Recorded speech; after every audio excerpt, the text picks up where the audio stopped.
जे वॾे वज़ीर पारां कराची शहर जे मुख़्तलिफ़ इलाइक़नि जो दौरो कयो वियो आहे। वॾो वज़ीर शेरशाह चौक खां मिर्ज़ा आदम ख़ान इंटरचेंज रोड जो इफ़्तिताह कयो आहे।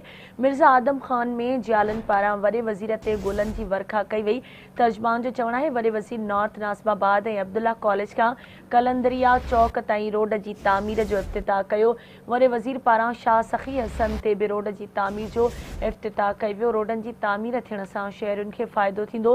सैयद मुराद अली शाह जो इहो चवणु आहे नॉर्थ नासिबाबाद ऐं नॉर्थ कराचीअ जे विच में ट्रैफ़िक रवानी बहितर थींदी। वॾे वज़ीर जो चवणु आहे।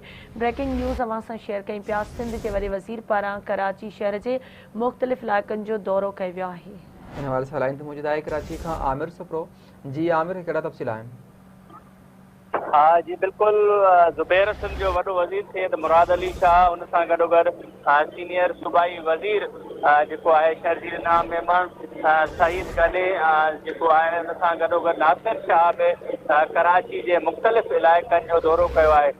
सूबाई जेको वज़ीर आहे उन सां गॾु आहिनि वॾे वज़ीर राशिद मेहनाज़ रोड ते स्पोर्ट्स कम्पलेक्स जी जेके रोड आहे उन जो बि इफ़्तिताह कयो आहे।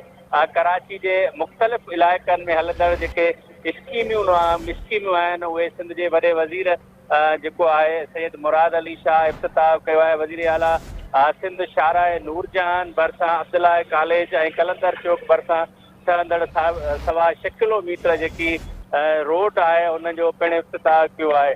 उन सां गॾोगॾु वॾो वज़ीर जेको आहे जेको सेंट्रल जेल आहे उते बि जेको आहे सोलर पावर प्लांट आहे उन जो बि इफ़्तिताह कंदो। वॾे वज़ीर जो चवणु आहे त कराची जे मुख़्तलिफ़ इलाइक़नि में हलंदड़ जेके तरक़ियाती कम आहिनि उन्हनि खे जल्द मुकमिल कयो वञे। वॾे वज़ीर सां गॾोगॾु जेके कराची जा जेके वज़ीर आहिनि उहे बि मौजूदु आहिनि। सेंट्रल जेल में बि वॾे वज़ीर जेको आहे उते इफ़्तिताह कयो आहे। शमसी तवानाई सां ठहियल जेको मनसूबो आहे उते जेको जेल जो सूबाई वज़ीर आहे अली हसन ज़रदारी पिणु मौजूदु हो।